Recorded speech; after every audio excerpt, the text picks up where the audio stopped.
WWE Survivor Series. Survivor Series 2007. This is the FYE exclusive tin.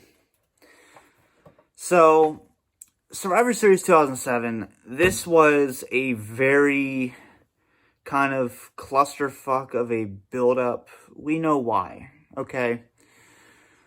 They were still recovering from Benoit. This was 5 months later, but, in my eyes, WWE never recovered. It hasn't been the same since. So late 2007, they were really trying to pick up the pieces while trying to still put on a quality show.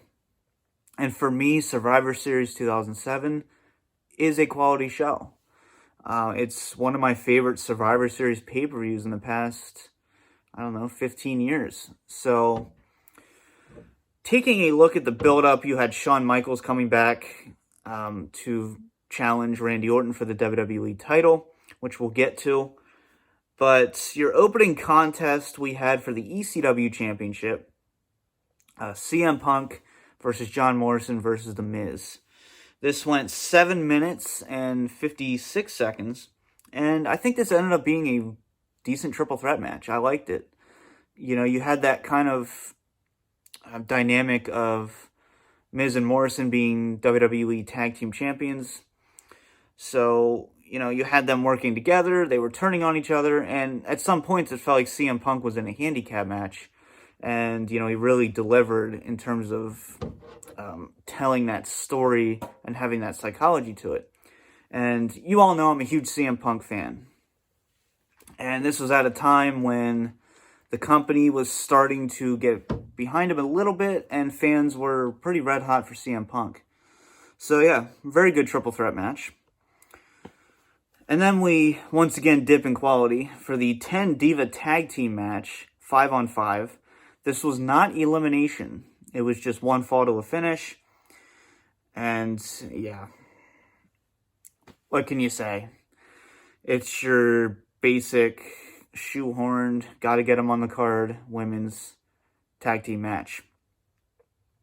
And then we had Lance Cade and Trevor Murdoch versus Cody Rhodes and Hardcore Khali for the Tag Team Championship, or World Tag Team Championship, I should say, for Raw. And this was back when the tag team titles didn't look like toys. I loved the World Tag Team titles and then the WWE Tag Team titles. I love those belts to this day. You had the World Tag Team for Raw, and then SmackDown had the WWE Tag Team, and then that kind of spilled over to ECW a little bit once in a while. So this was your kind of average tag team match. This was when Cody Rhodes, it's funny talking about him now, seeing where he is now, how far he's come, and how much he's really kicking ass in the wrestling world right now. So this is when, he was first breaking his way into the business, and they kind of put him in the wing of Hardcore Khali. And, say what you want about Hardcore Khali. That's a good veteran to put somebody with if you want to break him into the business. And this is just kind of your average tag team match. And, Cody Rhodes and Hardcore Khali, they were having their singles matches going into this. And then, of course, they would become tag team champions later on. So then we had your handicap Survivor Series elimination match. Of course, Matt Hardy was not able to compete, so they wrote him out with the whole MVP attacking storyline, hurting his ankle. I think it was appendicitis was the reason why he wasn't able to compete or something like that. And so we had Jeff Hardy, Kane, Rey Mysterio, and Triple H. So it was 4-on-5 with them facing Big Daddy V, Finlay, Mr. Kennedy, MVP, and Umaga. That's a great team. Umaga, phenomenal. MVP's great. Mr. Kennedy, I'm a huge fan of Ken Anderson. Finlay's phenomenal. And Big Daddy V. So yeah, moving on to the match. I thought this was really good. You had your sole survivors being Jeff Hardy and Triple H. And even before this, we had that backstage segment, which I had loved this, with the four members. I think it's Todd Grisham interviewing him. They're talking about how you can have four people who have done terrible things to each other, team up to do terrible things to other people. And they brought up the Katie Vick segment. You know, Jeff Hardy's talking to Triple H about putting him in the hospital. And Triple H's reactions here are priceless. He's like, "Oh, yeah, my bad." Love this segment. And I really like this Survivor Series elimination match. And then we had, from one high to another, the Great Khali versus Hornswoggle. This was during the terrible illegitimate son storyline, which was supposed to be Mr. Kennedy. And he ended up, messing that one up, unfortunately. But, you got to go with plan B, which is Hornswoggle. And this is just one bad segment. It's a 3-minute match, goes by DQ. This is just something I'd like to forget and not talk about further. And then we have Randy Orton versus Shawn Michaels in a pretty good 17-minute match. Almost 18 minutes. Kind of the stipulation going into this was Shawn Michaels wasn't allowed to use the Sweet Chin music, which of course is his greatest weapon. So, good psychology involving that. There's times where he goes for it and he can't, obviously. There's times where if he hit it, he'd be able to win the match, but he can't. It would end in DQ. And of course, Randy Orton, this was during his WWE title reign, the Age of Orton, which I was a fan of personally, after John Cena was injured. And, I thought this was a great WWE title match, at the same time as telling a great in-ring story. And there is something else I'd like to bring up. This is at a time where John Cena was injured.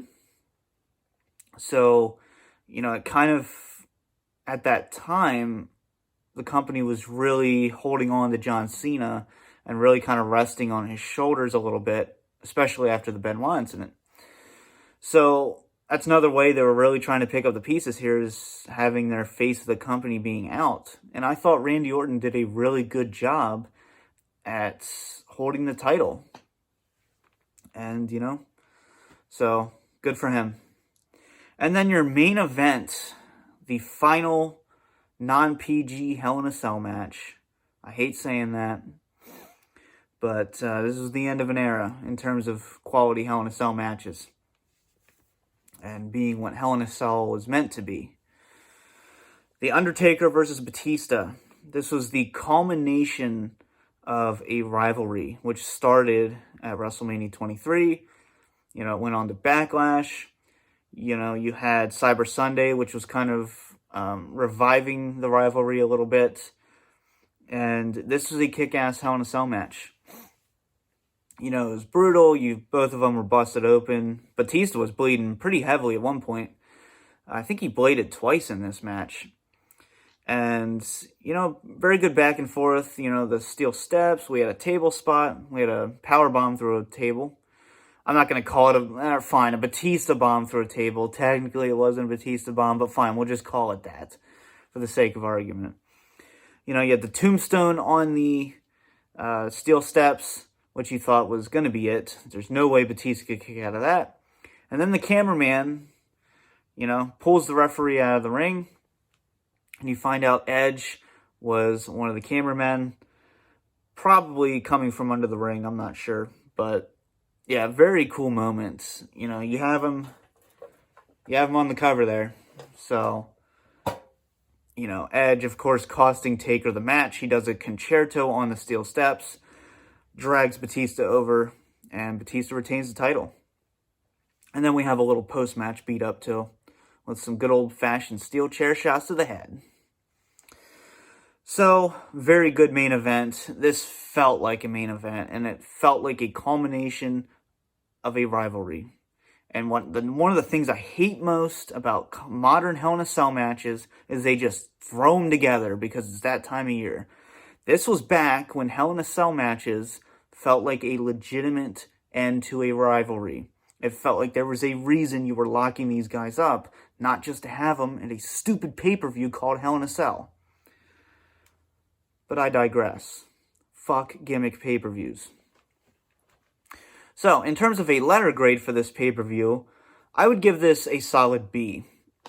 You know, you have some downfalls here, Hornswoggle and fucking Great Khali, and you had, you know, the women's match, but this was at a time when you could tell WWE was struggling still after, you know, Benoit in late 2007. And, you know, like I said, this was still 5 months after, but if you didn't live it, it's hard to understand how big of an impact Benoit had in 2007 especially. So, solid B. I really enjoyed this pay-per-view a lot. So let me know your thoughts down below. For now, peace out.